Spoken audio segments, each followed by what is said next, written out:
Scene 1। Sir Syed अपने बचपन के दिनों में अपनी माँ से कलाम करते हुए। बेटा सैयद, ये जो इल्म की दौलत है ये तुम्हें इज्जत और तरक्की दिलाएगी। अम्मी, मैं वादा करता हूँ कि इल्म की प्यास कभी कम नहीं होने दूंगा। अपने कौम को इल्म की रोशनी दूंगा। याद रखना, दुनिया में इल्म के बगैर तरक्की हासिल करना मुमकिन नहीं। ये इल्म ही है जो अंधेरे को मिटा सकता है। मैं इल्म को अपनी ज़िंदगी का मकसद बनाऊंगा।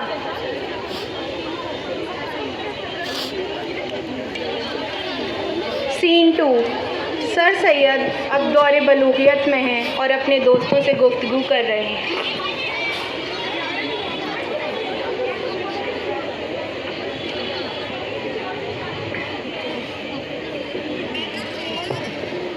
सैयद, तुम्हारी सोच बड़ी है, लेकिन कौम के हालात देखो। लोग जदीद तालीम कबूल करने को तैयार नहीं हैं।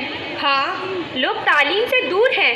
हमने सदियों तक खुद को रिवायात तक कैद रखा है, लेकिन अब वक्त आ गया है हम जदीद इल्म को अपनाएं, वरना हम हमेशा के लिए पीछे रह जाएंगे। पुरानी रिवायात को छोड़ना आसान नहीं है सैयद, लेकिन ये ज़रूरी है। इल्म और जदीद सोच ही कौम को आगे बढ़ाती है। अगर हमने इल्म की रोशनी नहीं अपनाई तो हमारी शनाख्त भी धुंधला जाएगी। सीन 3। 1857 की जंग आज़ादी के बाद सर सैयद मुसलमानों की हालत पर गौर कर रहे हैं। वो गहरी फिक्र में मुब्तला है। सैयद, मुसलमानों की हालत तो बिगड़ चुकी है और अंग्रेज़ों का एतबार भी खत्म हो चुका है। यही वक्त है हम तालीम की तरफ वापस जाएं।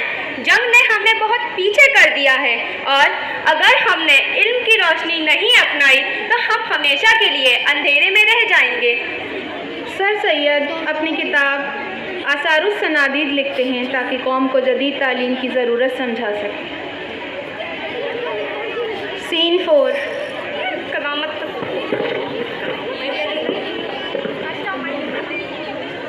सर सैयद मुसलमानों के लिए जदीद तालीमी इदारे बनाने की बात करते हैं, लेकिन क़दामत पसंद तबका उनकी शदीद मुखालफत करता है।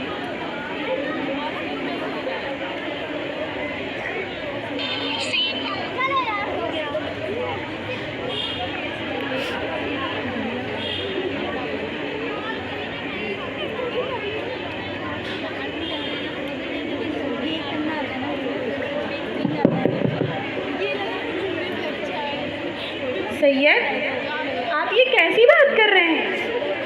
अंग्रेजी तालीम इस्लामी रिवायात के खिलाफ है। हम अपनी रवायात पर कायम हैं। अंग्रेजी तालीम हमें बर्बाद कर देगी।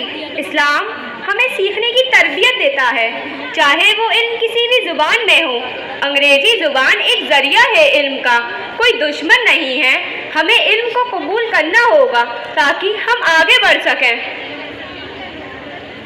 हमें अपनी रिवायात का दिफा करना है। अंग्रेजी तालीम को कबूल करना खुद को बर्बाद करने जैसा होगा। मेरी कौम के लोगों, इल्म हमारी निजात है। जदीद तालीम हासिल करना ज़रूरी है ताकि हम ज़माने की मुश्किलात का सामना कर सकें। Scene 5। Mohammedan Anglo Oriental college की बुनियाद रखने के लिए सर सैयद को बहुत सी मुश्किलात का सामना करना पड़ा, माली मुश्किलात और मुखालफत, लेकिन वो अपने अज़्म से पीछे नहीं हटे। सर सैयद कॉलेज की बुनियाद रखने के लिए एक घर में गए चंदा मांगने, जहां शादी हो रही थी।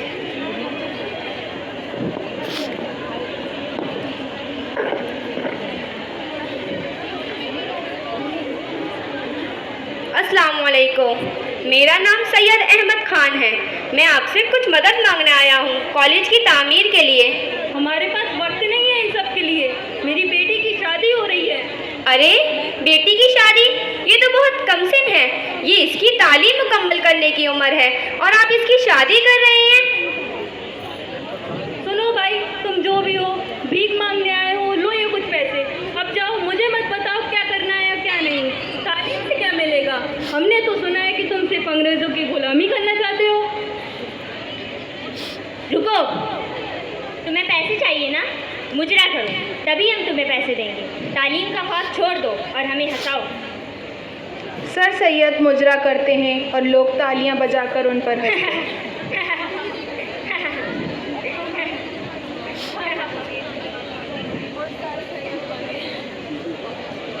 आपने आज सिर्फ मुझे शर्मिंदा नहीं किया, अपने मुस्तकबिल को शर्मिंदा किया है। और मुझे यकीन है जब हमारी कौम तालीम हासिल करेगी तो जो लोग आज हंस रहे हैं वो अपने बच्चों के हाथों में किताबें देखकर मुझे याद करेंगे। मैं ये जिल्लत भी अपनी नस्लों की इज्जत के लिए सह रहा हूँ। सर सैयद आंसू साफ करते हुए घर की तरफ लौट जाते हैं और तहज्जुद में रो रो कर अपनी कौम की इस्लाह के लिए दुआ करते हैं।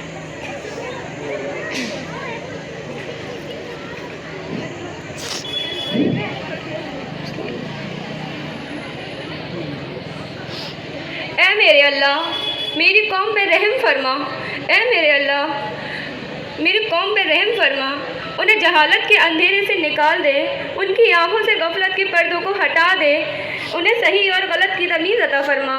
ऐ मेरे अल्लाह, इस फ़कीर की दुआओं को कबूल फरमा, इस फ़कीर की दुआओं को कबूल फरमा।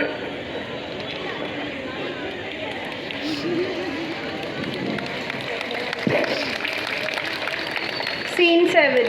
सर सैयद अपने आखिरी दिनों में अपने दोस्त के साथ बैठते हैं और अपनी कौम की तरक्की पर गौर कर रहे हैं।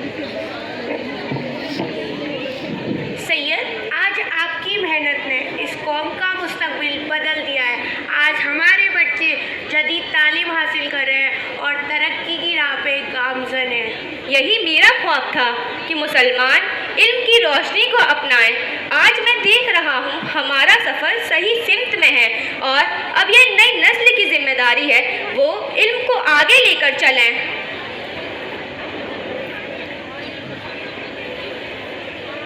ये